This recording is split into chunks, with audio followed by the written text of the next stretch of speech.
Hozir juda ko'pchilik ko'zda yosh bilan vatandoshlarimiz qarshi olyapti. Aytingchi, futbolchilar nimani his qilyapti? Qanaqa kayfiyat?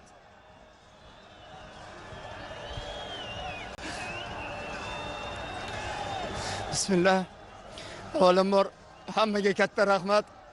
Hozir mana shu 34 yil deganingizga ko'zim yosh keldi.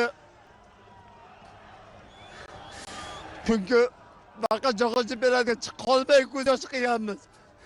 Alhamdulillah Alloh yetkazdi, mana quvonch ko'z yoshlariga yetkazdi. O'ylaymanki biz haqli edik bunga erishishga. Bu faqat bizlarning futbolchilarning yutug'i emas. Biz harakat qildik, biz o'zimizni qo'limizdan kelgan amalni qildik. Alloh bizga shuni nasib qildi. Bu butun o'zbek futbol muxlislarining bayrami.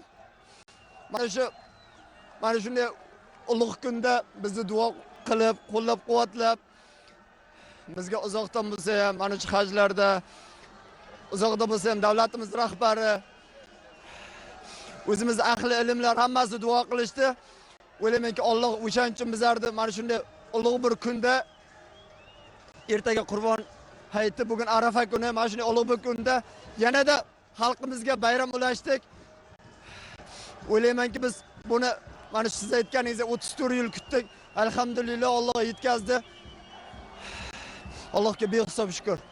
Otabek aka, men nafaqat o'zimning nomimdan, butun xalqimizning nomidan barcha futbolchilarga minnatdorchilik bildiraman. Rahmat, vatanparvarlik uchun, mana shunday o'yin uchun, mundial yo'llanmasi uchun rahmat. Men aytardimki, yana bir bor o'sha ko'pni duosi ijobat. Bizga oldin har doim bir qadam yetmasdi. Mana shu ko'p kishi xohlab, ko'p kishi qo'llab-quvvatlab, mana shu butun xalq qo'llab-quvvatlagani uchun mana bizlar bitta o'yin oldi, o'z vazifamizni bajardik. Allohga behisob shukr. Yana bir bor butun o'zbek xalqini, butun bizga xizmat qilgan hammani chin qalbimdan tabriklayman. Rahmat katta aka.